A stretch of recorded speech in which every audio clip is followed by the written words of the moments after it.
Class 11-এর accountancy আমরা part বির accounts from incomplete records চ্যাপ্টারটা করছিলাম। এই চ্যাপ্টারে আমরা দুটো মেথডের মধ্যে ফার্স্ট মেথড অর্থাৎ স্টেটমেন্ট অফ অ্যাফেয়ার্স মেথডের দুটো প্রবলেম আমরা আগের ভিডিওতে দেখেছি। আজকে আমরা এই ভিডিওয়ে এর পরের মেথড অর্থাৎ অ্যাকাউন্টস ফ্রম ইনকমপ্লিট রেকর্ডের যে সেকেন্ড মেথড আছে সেই মেথড অর্থাৎ কনভার্সন মেথড নিয়ে আলোচনা করব। আজকে তাই কনভার্সন মেথডের পার্ট 1 ভিডিও। কনভার্সন মেথড বা রূপান্তরকরণ পদ্ধতি মাধ্যমে যে সিঙ্গেল এন্ট্রি সিস্টেমে রক্ষিত অসম্পূর্ণ তথ্য থেকে প্রয়োজনীয় তথ্যাদি নিয়ে দুতরফা দাখিলা পদ্ধতিতে trading account, profit and loss account আর ব্যালেন্স শিট প্রস্তুত করা হয়। এই মেথডে এই একতরফা দাখিলা পদ্ধতির অসম্পূর্ণ তথ্যাদি থেকে দুতরফা দাখিলা পদ্ধতিতে রূপান্তর ঘটিয়ে চূড়ান্ত হিসাব প্রস্তুত করা হয়, তাই এটিকে কনভার্সন মেথড বলা হয়। অর্থাৎ যে সিঙ্গেল এন্ট্রি সিস্টেম আমরা করছিলাম সেই সিঙ্গেল এন্ট্রি সিস্টেমের যে ইনকমপ্লিট রেকর্ডসগুলো আছে সেগুলোকে নিয়ে সেটাকে কনভার্সন করে ডাবল এন্ট্রি সিস্টেমের মতনই হিসাব রাখা হয় এবং চূড়ান্ত হিসাব মানে ফাইনাল অ্যাকাউন্ট প্রস্তুত করতে কিছু হিসাব যে কিছু অ্যাকাউন্টস যেগুলো হেল্পফুল সেগুলো তৈরি করা হয়। তাহলে সেই কারণে একে কনভার্সন মেথড বলা হয়। আর এই কারণের জন্যই অনেক হিসাবশাস্ত্রবিদ এই পদ্ধতিকে আধা একতরফা দাখিলা পদ্ধতি বা কোয়াসি সিঙ্গেল এন্ট্রি সিস্টেম বলে অভিহিত করেছেন। তাহলে এই কনভার্সন মেথডকে অনেক হিসাবশাস্ত্রবিদ তারা আধা একতরফা দাখিলা পদ্ধতি মানে কোয়াসি সিঙ্গেল এন্ট্রি সিস্টেম বলে অভিহিত করেছেন। আমরা দেখে নেব যে এই কনভার্সন মেথডে কোন কোন অ্যাকাউন্ট ওপেন করতে হয়। In order to set the missing figures, the following accounts may be prepared. কি না এখানে টোটাল 6টা অ্যাকাউন্ট তৈরি করতে হতে পারে। ফার্স্ট হচ্ছে balance sheet opening date. Balance sheet কেন তৈরি করা হয়? Opening capital to compute opening capital or any missing items of opening assets or liabilities. তাহলে ওপেনিং ক্যাপিটাল কম্পিউট করার জন্য অথবা ওপেনিং অ্যাসেট বা লায়াবিলিটির যে কোনো মিসিং আইটেম ক্যালকুলেট করার জন্য। Next sundry debtors account. Sundry debtors account to compute credit sales or any other missing figures. Number 3 sundry creditors account to compute credit purchases or any other missing figures। কারণ generally credit purchase calculate করার জন্যই Sunday creditors account open করা হয়। এছাড়াও যদি অনেক সময় অন্য কোনো মিসিং ফিগার জানার জন্য সানডে ক্রেডিটার অ্যাকাউন্ট ওপেন করা হয়। Bills receivable account to compute total bills receivable received or bills receivable dishonour, অর্থাৎ কতটা বিলস রিসিভেবল পেয়েছি বা কতটা আমার ডিসঅনার হয়েছে। Number 5 bills payable account total bills payable accepted or bills payable dishonored. Number 6 cash book। cash book কেন prepare করা হয় তোমরা তো সেটা জানোই, closing cash and bank balance জানার জন্য। তাহলে এই 6টা অ্যাকাউন্ট জেনারেলি খুলতে হয়। হ্যাঁ, সব প্রবলেমে আমরা সব অ্যাকাউন্ট পাবো না, কিন্তু বিভিন্ন প্রবলেমের মাধ্যমে আমরা বিভিন্ন অ্যাকাউন্টগুলো দেখে নেব। তাহলে প্রথমে আমরা এই sundry debtors account, sundry creditors account, bills receivable account আর বিলস পেয়েবল অ্যাকাউন্ট এই 4টে অ্যাকাউন্ট নিয়ে আলোচনা করব এবং এই 4টে অ্যাকাউন্টের প্রোফর্মাটা আমরা খুব তাড়াতাড়ি দেখে নেব। তাহলে আমরা টোটাল ডেটার্স অ্যাকাউন্ট আর টোটাল বিলস রিসিভেবল অ্যাকাউন্টের প্রোফর্মাটা দেখে নেব। এখানে দেখো ডেটার্সের ক্ষেত্রে প্রথমে আমাদের ডেবিট দিকে আসে টু ব্যালেন্স বিডি মানে ওপেনিং ব্যালেন্স। এরপরে এদিকে আসে by cash or bank account মানে রিসিভ ফ্রম ডেটার্স। আমি যদি ডেটারের থেকে কোনো টাকা পাই তাহলে আমার জার্নাল এন্ট্রি কী হয়? Cash account debit to debtors account, তাহলে সেই জন্য ডেটার্স অ্যাকাউন্ট থেকে আমরা কোনো টাকা পেলে সেটা ডেটার্স অ্যাকাউন্টের ক্রেডিট দিকে হবে। নেক্সট হচ্ছে বিলস রিসিভেবল অ্যাকাউন্ট, বিল ড্রন। আমাদের যদি বিল ড্রন হয় তাহলে বিলস অ্যাকাউন্ট এখানে।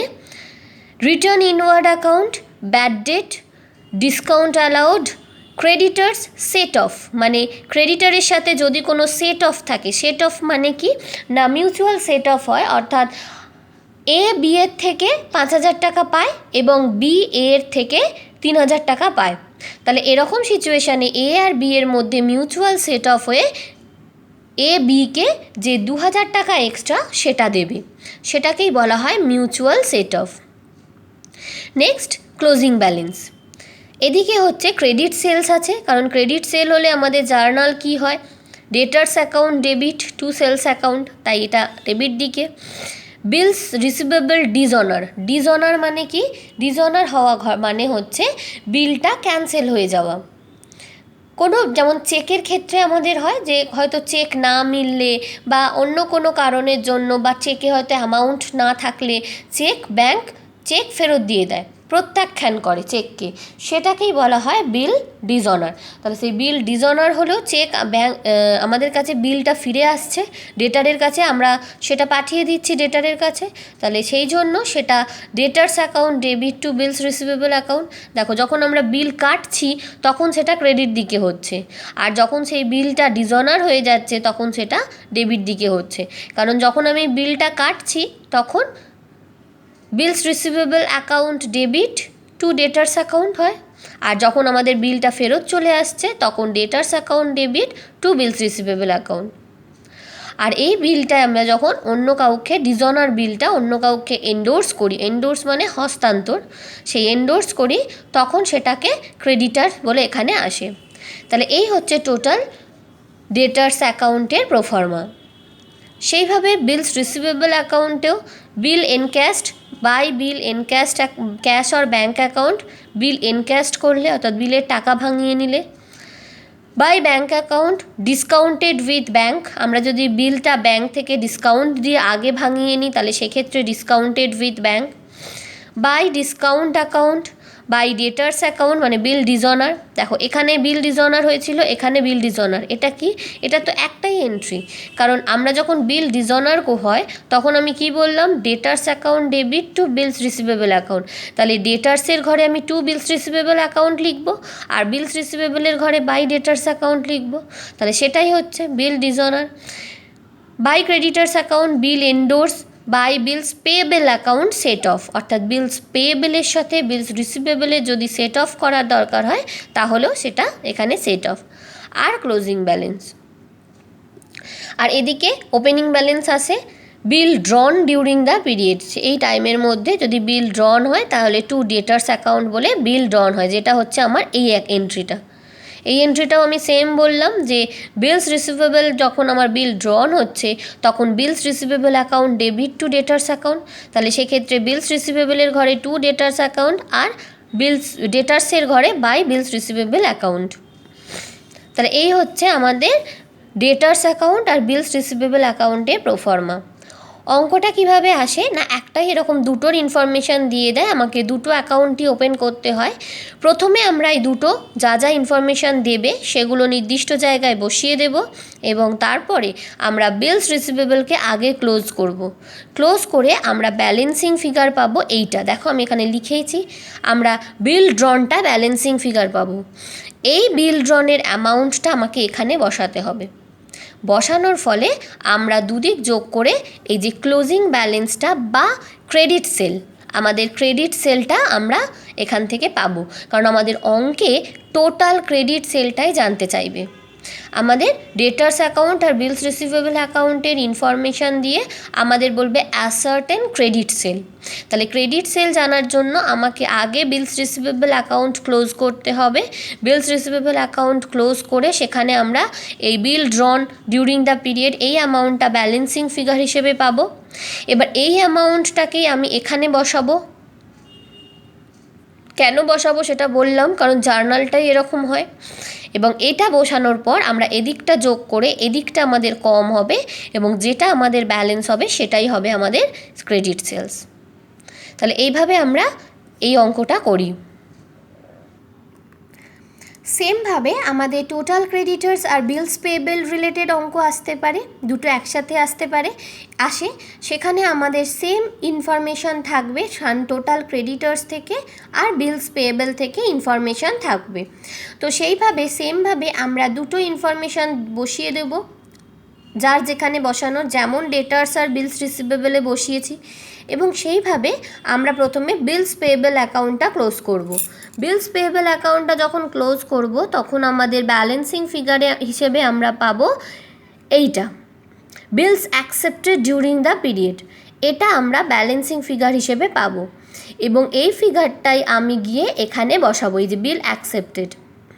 বিলস অ্যাকসেপ্টেডের মাধ্যমে তারপর আমরা এই দিকটা টোটাল যোগ করে, মানে ডেবিট দিকটা টোটাল যোগ করব, করে ক্রেডিট দিক থেকে আমি ক্রেডিট পারচেস বার করব, কারণ এখানে আমাকে কি অ্যাসার্টেন করতে হয়, ক্রেডিট পারচেস। তাহলে আমরা ডেটার্স থেকে বার করব ক্রেডিট সেলস, আর ক্রেডিটার্স থেকে বার করব ক্রেডিট পারচেস। এই দুটোই তোমাদের অঙ্ক হিসেবে ক্যালকুলেট করতে হয়। তাহলে আমরা প্রোফর্মাটা একটু ভালো করে দেখে নাও, বিলস পেয়েবল আর টোটাল ক্রেডিটার্সের ডেবিট আর ক্রেডিট দিকে কী আসে। সেমভাবে শুধু অপোজিট, কারণ আমরা জানি যে ডেটার্সের অপোজিটই ক্রেডিটার্স, তাহলে ডেটার্স আর ক্রেডিটার্স অপোজিট, আবার এদিকে বিলস রিসিভেবল আর বিলস পেয়েবলও অপোজিট। এখানে দেখো ওপেনিং ব্যালেন্স কিন্তু ক্রেডিট দিকে হয় যেহেতু ক্রেডিটার্সের, আর ক্লোজিং ব্যালেন্সটা ডেবিট দিকে হয়। আর বিলস পেয়েবলের ক্ষেত্রেও তাই, ওপেনিং ব্যালেন্স ডেবিট দিকে হয় আর ক্রেডিট দিকে হয়, আর ক্লোজিং ব্যালেন্সটা ডেবিট দিকে হয়। তাহলে এইভাবে আমরা প্রোফর্মাটা দেখে নিলাম। এবার দুটো অঙ্ক আমরা দেখে নেব। প্রথম অঙ্কটা ডেটার্স রিলেটেড, অর্থাৎ যেখানে ডেটার্স আর বিলস রিসিভেবল নিয়ে ইনফরমেশান থাকবে আর ক্রেডিট সেল ক্যালকুলেট করতে বলবে। আর সেকেন্ড একটা প্রবলেম দেখব যেখানে টোটাল ক্রেডিটার্স আর বিলস পেয়েবল রিলেটেড ইনফরমেশান থাকবে এবং আমাদের ক্রেডিট পারচেস ক্যালকুলেট করতে বলবে। তাহলে আমরা প্রবলেমগুলো দেখে নিই। তাহলে প্রথমে আমরা প্রবলেম 1টা দেখে নিই। From the following information ascertain the amount of credit sale. সেখানে সানডি ডেটারের ওপেনিং ক্লোজিং ব্যালেন্স বলেছে, বিলস রিসিভেবলের ওপেনিং ক্লোজিং ব্যালেন্স বলেছে, আর বলেছে cash sales, cash collected from debtors, cash receive from bills, bad debt written off, discount allowed, return from debtors, bill dishonour. তাহলে এটা বলে দিয়েছে। এখান থেকে আমরা সলিউশনটা দেখে নেব। তাহলে দেখো, প্রথমে আমাদের সানডি ডেটার্সের একটা ওপেনিং ব্যালেন্স বলেছিল 45,000 আর ক্লোজিং ব্যালেন্স বলেছিল 35,000। তো সেটা আগে বসিয়ে দিই। দেখো, আমরা সানডি ডেটার্স উপরে লিখেছি in the books of sundry debtors account বলে আমরা লেজারের ছক টেনে নিয়েছি। ডেট, পার্টিকুলার্স আর অ্যামাউন্ট লিখলেই হয়, আর উপরে ডেবিট আর ক্রেডিট।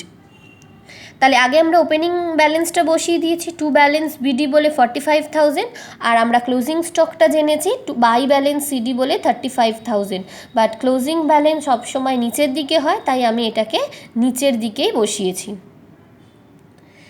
এরপরে বিলস রিসিভেবল অ্যাকাউন্টেরও ওপেনিং আর ক্লোজিং ব্যালেন্স বলেছে। ওপেনিং 9,000 আর ক্লোজিং হচ্ছে 6,000। তো সেটাও আমরা বিলস রিসিভেবল অ্যাকাউন্টে বসিয়ে দেব। তাহলে বিলস রিসিভেবল অ্যাকাউন্টে টু ব্যালেন্স বিডি বলে 9,000 আর বাই ব্যালেন্স সিডি বলে 6,000। এরপর বলছে ক্যাশ সেলস। তাহলে ক্যাশ সেলস কি আমাদের অঙ্কে আসবে? কারণ ক্যাশ সেলস হলে আমাদের জার্নাল কি হয়, cash account debit to sales account. তাহলে সেক্ষেত্রে ডেটার্স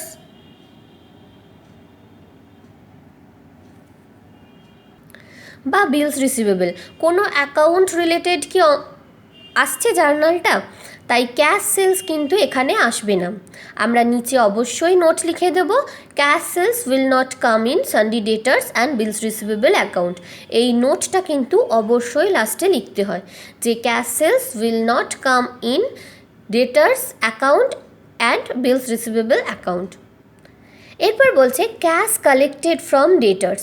তাহলে ক্যাশ কালেক্টেড ফ্রম ডেটার্স হলে আমাদের জার্নাল কি হয়, cash account debit to debtors account. তাহলে ডেটার্স অ্যাকাউন্টের ক্রেডিট দিকে আমি বাই ক্যাশ বলে 90,000 বসিয়েছি, ডেটার্স অ্যাকাউন্টের ক্রেডিট দিকে by cash.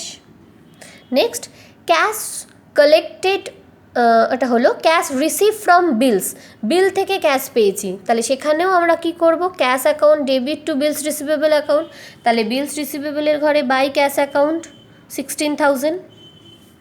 Next bad debt, discount allowed, return from debtors, এই তিনটে ডেটার্স অ্যাকাউন্টের ক্রেডিট দিকে হয়, আমরা প্রোফর্মাতেই দেখলাম, কারণ bad debt account debit to debtors account, discount allowed account debit to debtors account, return inward account debit to debtors account, তাহলে আমরা তিনটেই ডেটার্স অ্যাকাউন্টের ক্রেডিট দিকে বসালাম। এরপর আছে বিল ডিসঅনার, বিল ডিসঅনার হলে কি হয় আমি বলেইছিলাম, বিল ডিসঅনার হলে ডেটার্সের ডেবিট দিকে বসবে টু বিলস রিসিভেবল অ্যাকাউন্ট, আর বিলস রিসিভেবল অ্যাকাউন্টের ক্রেডিট দিকে বাই সানডি ডেটার্স অ্যাকাউন্ট। তাহলে এইভাবে আমাদের অঙ্কে যা যা ইনফরমেশান ছিল সেগুলো আমি পরপর বসিয়ে দিলাম। এরপর আগে আমি কোনটাকে ক্লোজ করব, বিলস রিসিভেবলকে, কারণ বিলস রিসিভেবলের এই দিকটা আমার জানা, তাহলে এদিকটাকে আমি টোটাল করেছি, দেখো 24,000, আর এদিকে একটাই এন্ট্রি ছিল শুধু ওপেনিং ব্যালেন্সটা 9,000, তাহলে আমার ব্যালেন্সটা এদিকে হলো 15,000, 15,000। তাহলে এই ব্যালেন্সটা হচ্ছে bill drawn by sundry debtors account, balancing figure bill ড্রন।